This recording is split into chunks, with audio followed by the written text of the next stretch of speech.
ሰላም ጤና ይስጥልን አድማጮች እንደምን ቆይታችኋል? ከልቦ ከቀረበው ትርታ 97.6 FM የዕለተ ማክሰኞ ሰኔ 30 2018 የትርታ 600 የዜና ሰዓታችን ላይ ነው የምትገኙት። በቆይታችንም ከሀገር ውስጥና ከባህር ማዶ የተመራረጡ ዜናዎችን እንዲሁም የቢዝነስ መረጃዎችን ለእናንተ እናጋራለን።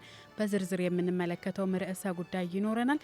የዛሬውን ትርታ 600 በመምራት እኔ በፍቅር ግዛችሁ አብሬያችሁ ቆያለሁ። ቴክኒኩን በመቆጣጠር ደግሞ ቴክኒሻናችን በሱ ፍቃድ ባልቻ አብሮን ቆይታ የሚያደርግ ይሆናል። ሀገራዊ ጉዳዮችን በማስቀደም እንጀምራለን።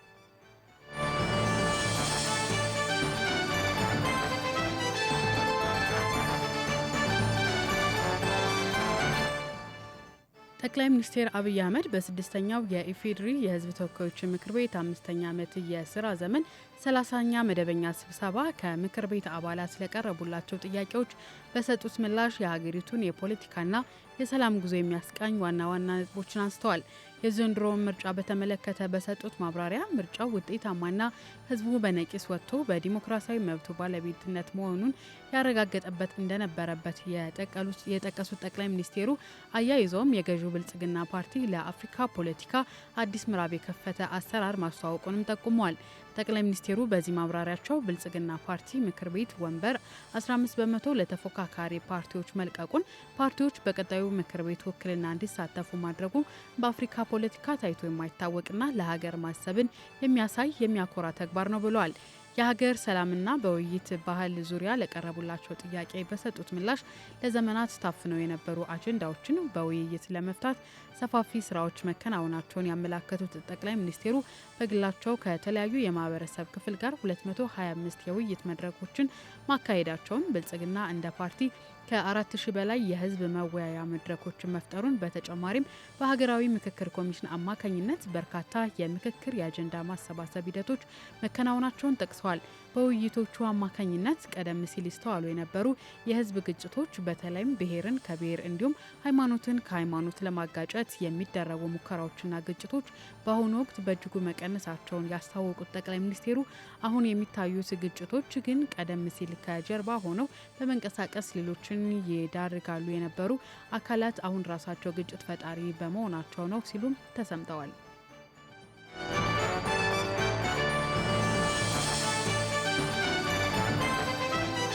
ጠቅላይ ሚኒስትር አብይ አህመድ በምክር ቤቱ ተገኝተው ከህዝብ ተወካዮች ምክር ቤት አባላት ለቀረቡላቸው ጥያቄዎች ምላሽና ማብራሪያ በመስጠት ላይ ይገኛሉ። በዚህ ወቅት መንግስት ለትምህርት ዘርፉ ትኩረት ሰጥቶ እየሰራ እንደሆነ የጠቆሙት ጠቅላይ ሚኒስትሩ በአንድ ዓመት ባነሰ ጊዜ ውስጥ ተጠናቆ ወደ ስራ እየገባው የመደመር የሰው ሰራሽ አስተውሎት ዩኒቨርሲቲ ጊዜውን እየጠበቀና ዓለም አቀፍ ደረጃዎችን ያሟላ ነውም ብለዋል። የትምህርት ጥራትን ለማረጋገጥ ኩረጃን ለማስቀረት ቴክኖሎጂን ለመጠቀም የሚያደርጉ ጥረቶች ተስፋ ሰጪ እንደሆኑ በጠቀሱበት በዚሁ ማብራሪያ ላይ ጠቅላይ ሚኒስትሩ ባለፉት 5 ዓመታት ብቻ 35000 መዋለ ህጻናት መገንባታቸውን፣ ያም ሆኖ አሁንም በትምህርት ዘርፉ ሊከናወኑ የሚገባቸው ቀሪ ስራዎች መኖራቸውን፣ ለዚህ የባለድርሻ አካላት ሚና ወሳኝ መሆኑን ገልጸዋል።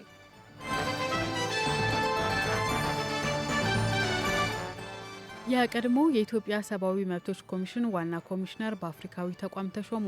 ታዋቂው የሰብአዊ መብት ተሟጋችና የቀድሞ የኢትዮጵያ ሰብአዊ መብት ኮሚሽን ዋና ኮሚሽነር ዶክተር ዳንኤል በቀለ በአፍሪካ ህጻናት ፖሊሲ ፎረም ዋና ስራ አስፈጻሚ ሆነው መሾማቸው ተሰምቷል። ዶክተር ዳንኤል በቀለ ከፊታችን ነሐሴ 1 ቀን 2018 ዓ.ም ጀምሮ ተቋሙን በዋና ስራ አስፈጻሚነት ለመምራት መሾማቸውን ይፋ ያደረጉት የአፍሪካ ህጻናት ፖሊሲ ፎረም ዓለም አቀፍ የቦርድ ሰብሳቢ አቶ አልሃጅ አሲሲ በመግለጫቸው ላይ አክለዋል። የዶክተር ዳንኤል የረዥም ዘመን የስራ ልምድ፣ ታማኝነትና ለሰብአዊ መብት መከበር ያላቸው ቁርጠኝነት ተቋሙ በአህጉሪቱ የእያንዳንዱ አፍሪካውያን ህጻን ደህንነት፣ ጤናና ትምህርት ለማረጋገጥ የሚደረገውን ጉዞ አዲስ ምዕራፍ የሚከፍት ነው ብለዋል። ከ2011 እስከ 2016 ባሉት ዓመታት የኢትዮጵያ ሰብአዊ መብት ኮሚሽንን በዋና ኮሚሽነርነት የመሩት ዶክተር ዳንኤል በስራ ቆይታቸው ተቋሙን ነጻነቱን ጠብቆ ተቋማዊ ለውጥ እንዲመዘገብና ዓለም አቀፍ የኤ ደረጃ እውቅና እንዲያገኝ ግንባር ቀደም ሚና መጫወታቸውም ይታወሳል። ዶክተር ዳንኤል በቀለ የተሰጣቸው አዲስ ኃላፊነት በመቀበላቸው ተከትሎ በሰጡት አስተያየት የአፍሪካ ህጻናት መብት በንግግር ደረጃ ብቻ ሳይሆን በፖለቲካዊ ቁርጠኝነት በፖሊሲና በተግባር ተተርጉሞ ህጻናት የወደፊት ህይወታቸው እንዲሰምርና አቅማቸው ሙሉ በሙሉ እንዲያሳድጉ ተቋማዊ ተጽዕኖን ለማሳደግ እንደሚሰሩም ገልጸዋል።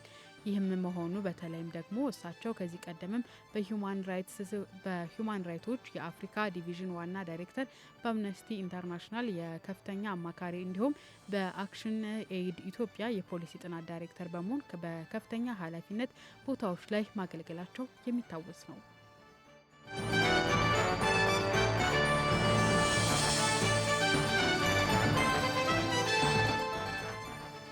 አድማጮች አብራችሁን ስላላችሁ እጅግ አድርገን እናመሰግናለን። እንግዲህ ያደመጣችሁ የምትገኙት ከልቦ ከቀረበው ትርታ 97.6 ኤፍኤም የዕለቱን ዜናዎች ነው። ቀደም ሲል የሀገር ውስጥ ዜናዎችን ለእናንተ አስደምጠን ነበር። አሁን ደግሞ በዝርዝር ወደምንመለከተው ዜናችን እናልፋለን። በተለይም በዛሬው ቆይታችን ደግሞ ግሪን ኢኮኖሚን የተመለከተ እንደ ኢትዮጵያ ምን እየተሰራ ነው ስንል የሚመለከታቸው ባለድርሻ አካላትን አናግረንበታል። ባልደረባችን ንጉሱ በሪው ነው ያዘጋጀው፣ እንደሚከተለው ይቀርባል። ባለፉት 2 አስርት ዓመታት ውስጥ በዓለም አቀፍ ደረጃ ከፍተኛ ትኩረት ያገኘውና የሰው ልጅን ቀጣይነት ያለው ህልውና ለማረጋገጥ እንደ ዋነኛ መፍትሄ እየቀረበ ያለው መርህ የአረንጓዴ መር ኢኮኖሚ ነው። ይህ የኢኮኖሚ ሞዴል የተለመደውን በተፈጥሮ ሀብት ብክነትና በከፍተኛ የካርቦን ልቀት ላይ የተመሰረተውን የኢኮኖሚ እድገት መስመር በማጤን አካባቢያዊ ዘላቂነትን ከማህበራዊ ፍትሃዊነት ጋር አቀናጅቶ ለመጓዝ የተነደፈ ስልት እንደሆነ ተመራማሪዎች ይገልጻሉ። የተባበሩት መንግስታት የአካባቢ ጥበቃ ፕሮግራም እንደሚያስረዳው አረንጓዴ ኢኮኖሚ ማለት የሰውን ልጅ ደህንነትና ማህበራዊ እኩልነት እያረጋገጠ በአንጻሩ ደግሞ የአካባቢ ስጋቶችና የሥነ ምህዳር መዛባትን በከፍተኛ ደረጃ የሚቀንስ የኢኮኖሚ ስርዓት ነው። በከፍተኛ የትምህርት ተቋም የዘርፉ መምህር የሆኑት ዶክተር ወልዱ ሀጎስ እንደሚሉት በተለምዶ የቡናማ ኢኮኖሚ በመባል የሚታወቀው አካሄድ እድገትን የሚለካው በምርት መጠን ብቻ ነው። ይህ አካሄድ ለአጭር ጊዜ ከፍተኛ ሀብት ቢፈጥርም የረጅም ጊዜ ዋጋው ግን የደን መመንጠርን፣ የውሃ አካላት መበከልን፣ የአየር ብክለትንና የዓለም ሙቀት መጨመርን አስከትሏል። በአንጻሩ የአረንጓዴ መር ኢኮኖሚ ሽግግር ይህንን የተሳሳተ አካሄድ በማስተካከል የተፈጥሮ ሀብትን እንደ ትልቅ የሀገር ሀብት ይቆጥራል። እንዲሁም የአካባቢ ጥበቃ ስራዎችን እንደ ወጪ ሳይሆን ለወደፊት ህልውና የሚደረግ ኢንቨስትመንት አድርጎ ይመለከታል። ከዚህ በተጨማሪም በአረንጓዴ መር ኢኮኖሚ የሥራ ዕድሎች አማካኝነት በታዳሽ ኃይል፣ በዘላቂ ግብርናና መልሶ ጥቅም ላይ ማዋል ዘርፎች ሰፊ የሥራ ዕድል መፍጠር ያስችላል። አረንጓዴ ልማትን ትኩረት በመስጠት ለአካባቢ መራቆት ትኩረት በመስጠት ምንድነው ዋናው ክላይሜት ቼንጅ የምንለው ነገር አለ። እንግዲህ በአሁኑ ጊዜ በጣም ከረንት የሆነ ዓለም አቀፍ ትኩረት የሳበ የሰው ልጅ በዚህ ብሉ ወርልድ እንለዋለን። እንግዲህ ብዙ ፕላኔቶች አሉ። ካሉ ፕላኔቶች አንዱ ይሄ መሬት ብዙ ነገር ብዙ ህይወት የያዘ ፕላኔት ብሉ ኤንድ ግሪን ፕላኔት እንለዋለን እና ይሄን ፕላኔት በሰው ልጅ ኢንተርቬንሽን ብዙ ችግር እየደረሰበት ያለበት ሁኔታ ነው ያለው። ተፈጥሮ ራሱን ሰርቫይቭ ለማድረግ በዚህ ፕላኔት ላይ ባለንበት ፕላኔት ኢንቫይሮንመንቱ ባላንስድ የሆነ ኢንቫይሮንመንት መኖር አለበት። ኢንቫይሮንመንት ስንል እንግዲህ ክላይሜቱ የተለያዩ ንጥረ ነገሮች ኦር ኤሌመንትስ ልንላቸው እንችላለን የያዘ ነው። እነዛ ኤሌመንቶች ራሳቸው ባላንስ አድርገው እንዲኖሩ ለሰው ልጅ ደግሞ እንግዲህ ለሰው ልጅ ለህይወት ላላቸው ለእንስሳትና እጽዋት ራሳቸውን ጠብቀው እንዲኖሩ የተስተካከለ ኢንቫይሮንመንት መኖር አለበት። የሰው ልጅ በተለያየ ዲቨሎፕመንት በተለያየ እድገት የሚያደርገው እድገት ላይ ለሚያደርገው ኢንተርቬንሽን ወይ ደግሞ ጣልቃ ገብነት እንበለው እንግዲህ ኢንቫይሮንመንቱ ባላንስ እንዳይሆን አድርጎታል። በተለይ ደግሞ እነዚህ ያደጉ ሀገሮች ኢንዱስትሪ ከማስፋፋት አንጻር የተለያዩ ቴክኖሎጂዎችን ኢኖቬት አድርጓል። ያ ቴክኖሎጂ ጥቅም እንዳለው ሁሉ ለኢንቫይሮንመንት ደግሞ ጉዳት እያመጣ ሂዷል ማለት ነው። በዚህ ሂደት ላይ ኢንቫይሮንመንቱ የተዛባ እንዲሆን አድርጎታል ማለት ነው። ይሄ የተዛባ ኢንቫይሮንመንት ባላንስ ለማድረግ የግድ ምን ያስፈልጋል ማለት ነው? አረንጓዴ ልማት ያስፈልጋል ማለት ነው። በሌላ እንግዲህ ቋንቋ በሌላ አነጋገር የዓለም ሙቀት መንግስታት በተለያየ ጊዜ እየተገናኙ እንግዲህ የዓለም መንግስታት በተለያየ ጊዜ እየተገናኙ ውይይት ያደርጋሉ። ይሄንን ህይወት እንዲቀጥል ማለት ነው። ሰስቴይነብል የምንለው አለ። ቀጣይ ጄኔሬሽን ሳይቸገር ህይወቱን እንዲመራ።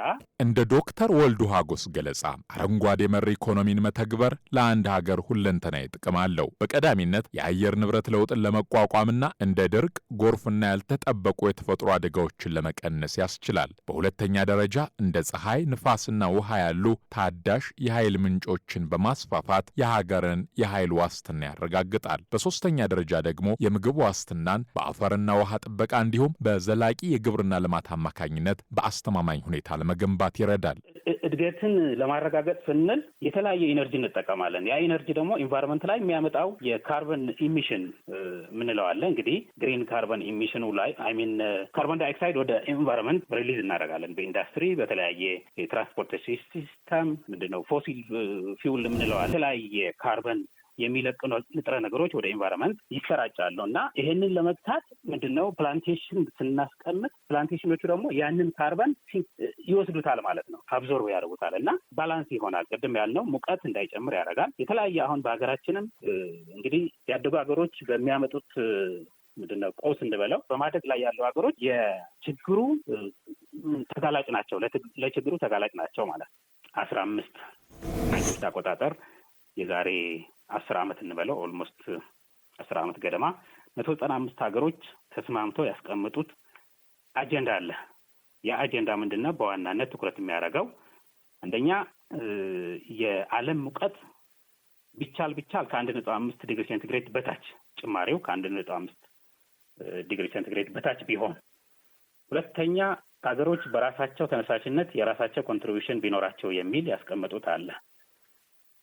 ሶስተኛ ደግሞ ፋይናንሲንግ ስርዓት መኖር አለበት የሚል አጀንዳ አስቀምጠዋል። ይሄንን ደግሞ በየ5 ዓመቱ እየገመገምን መሄድ አለብን የሚል አጀንዳ አስቀምጠዋል እና ይሄንን ስምምነት ይዘን ምናልባት የኛ ሀገር በዋናነት እንግዲህ ፈርቀዳጅ ሆና በዚህ የግሪን ዲቨሎፕመንት ግሪን ኢኒሺዬሽን የሚል የተለያዩ አጀንዳዎች ቀርጻ በመስራት ላይ ትገኛለች ማለት ነው። ግሪን ሌጋሲ ኢኒሺዬቲቭ የሚባል አጀንዳ ቀርጻ ትልቅ ድርሻ በዚህ ጉዳይ ላይ እየሰራች እንዳለ ይታወቃል እና በየዓመቱ የምንተክለው ተክል እንግዲህ በቢሊዮኖች በዓመት በየዓመቱ እየተተከለ ይገኛል። ይህንን የግሪን ኢኮኖሚ ኮንትሪቢሽን የራሱ አስተዋጽኦ ለማበርከት ማለት ነው። ግብርና የኢትዮጵያ ኢኮኖሚ ዋነኛ ምሰሶ ቢሆንም እስካሁን ድረስ ዘርፉ ማደግ በሚገባው ልክ አለማደጉ በርካታ ስራዎች መከናወን እንዳለባቸው ያሳያል።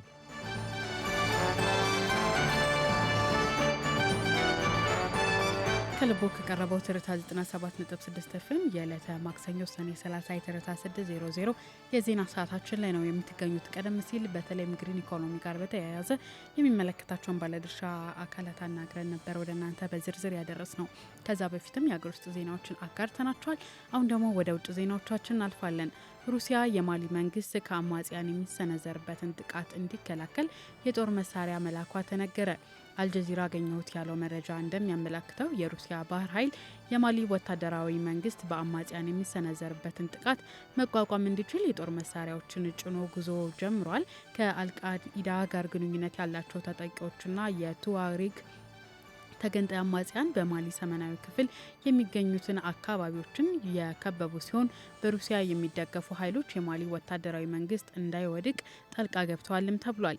የሀዲስ የመሳሪያ ድጋፍ የመጣው አማጽያኑ በቅርቡ በዋና ከተማዋ ባማኮና በስትራቴጂካዊቷ የኪዳል ከተማ ላይ የተቀናጀ ጥቃት በመሰንዘር በሩሲያና በማሊ ኃይሎች ላይ ጉዳት ካደረሱ በኋላ መሆኑ ተገልጿል።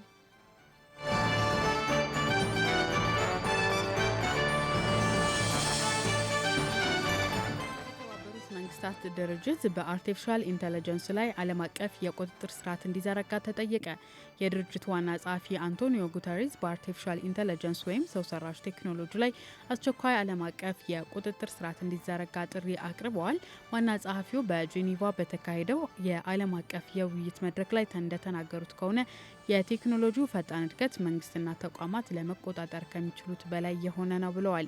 በመሆኑም የሰው ልጅ መብት የሚያከብርና ፍትሐዊ የሆነ የህግ ማዕቀፍ ያስፈልጋል ያሉ ዋና ጸሐፊው የቴክኖሎጂ ኩባንያዎች የሚጠቀሙትን ከፍተኛ የኃይል መጠን ግልጽ አድርገው እንደ አውሮፓውያን አቆጣጠር በ2030 የመረጃ ማዕከሎችን በታዳሽ ኃይል እንዲያንቀሳቅሱም ጠይቀዋል።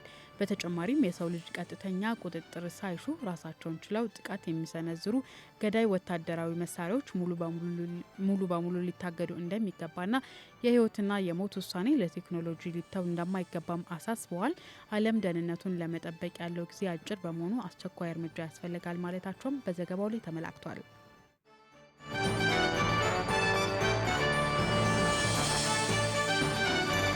የሰሜን አትላንቲክ ጦር ቃል ኪዳን ድርጅት ኔቶ ዋና ጸሐፊ ማርክ ሩት ህብረቱ ከቱርክ የመከላከያ ኢንዱስትሪ ምርቶች ከፍተኛ ጥቅም እያገኘ መሆኑንና በህብረቱ ውስጥም የቱርክ ሚና እጅግ አስፈላጊ መሆኑን አስታወቁ። ዋና ጸሐፊው በቱርክ አንካራ ከሚካሄደው የኔቶ ጉባኤ አስቀድሞ በሰጡት ጋዜጣዊ መግለጫ እንደ ኤልሳን ያሉ የቱርክ ግዙፍ ኩባንያ መሳሪያ አምራቾችም ለህብረቱ አባል ሀገራት ትልቅ የደህንነት ድጋፍ እያደረጉ መሆኑን ጠቅሰዋል። አባል ሀገራቱ የኢኮኖሚ አቅማቸውን ወደ ወታደራዊ ዝግጁነት እንዲቀይሩና ለድሮኖች፣ ለሚሳይሎችና ለአየር መከላከያ ስርዓቶች በጀት እንዲመድቡ የጠየቁት ዋና ጸሐፊው በጉባኤው ላይ በቢሊዮን ዶላር የሚቆጠሩ አዲስ የመከላከያ ስምምነቶች ይፋ እንደሚደረጉም አመላክተዋል። ይህ ድጋፍና ትብብርም በቀጣይ ተጠናክሮ እንደሚቀጥል ያላቸውን መተማመን መግለጻቸው የዘገበው አናዶሉ ነው።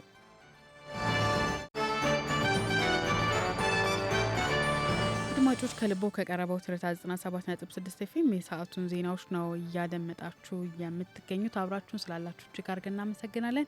ቀደም ሲል ከሀገር ውስጥና ከባህር ማዶ የተውጣጡ ዜናዎችን እንዲሁም በዝርዝር የተመለከትነውን ዜና አስቃኝ ናችሁ። አሁን ደግሞ ወደ ቢዝነስ መረጃዎቻችን እናልፋለን።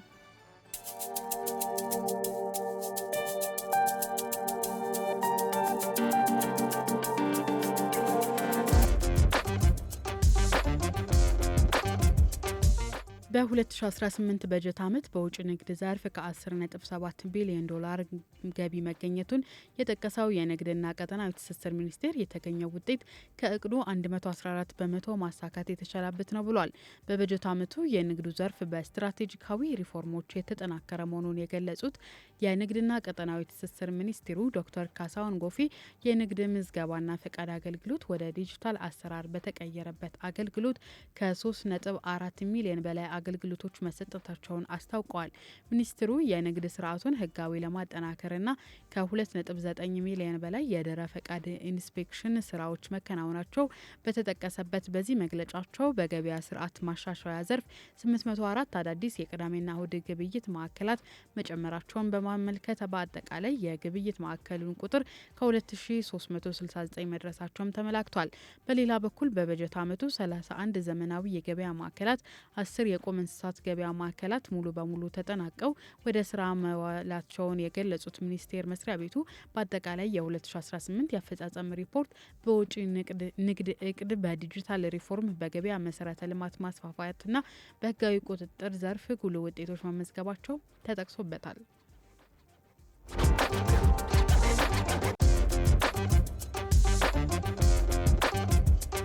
ሀገር በቀል የኢኮኖሚ ማሻሻያን በተመለከተ የኢትዮጵያ ብልጽግናና ሉዓላዊነት ለማረጋገጥ የኢኮኖሚ መዋቅሩን በዘመናዊ መንገድ መቅረጽና ማሻሻል የሚያስችሉ ስትራቴጂካዊ ተቀርጸው ወደ ተግባር መግባታቸው ተገለጸ። ጠቅላይ ሚኒስትር አብይ አህመድ በፓርላማ በመገኘት ማብራሪያ መስጠት ላይ ይገኛሉ። በዚህም ግብርናንና በቴክኖሎጂ በማዘመን ቱሪዝምን በማስፋፋት የምግብ ዋስትናን ማረጋገጥና የውጭ ምንዛሪ ማሳደግ ቀዳሚ ተግባሩ ያደረገው የሀገር በቀል ኢኮኖሚ ማሻሻያ በመተግበር ስኬታማ መሆኑን ገልጸዋል። የዋጋ ንረትን በመቆጣጠር እና የግል ዘርፉን በማበረታታት መዋቅራዊ የለውጥ ማምጣት መቻሉንም ተናግረዋል። ይህ የኢኮኖሚ ለውጥ የዓለም አቀፍ ጫናዎችን የመቋቋም እንቅፋቶችን ወደ እድል የመቀየርና የራስን ብሔራዊ ጥቅም የማስከበር መርሆችን በተግባር እያሳየ እንደሚገኝም ገልጸዋል።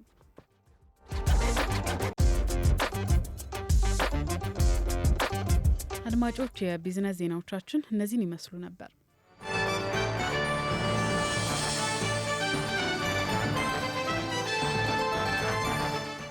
ከልቦ ከቀረበው ትርታ 97.6 ኤፍኤም የዕለተ ማክሰኞ ሰኔ 30 2018 የትርታ 600 የዜና ሰዓታችን ነው ስታደምጡ የቆያችሁት አድማጮች።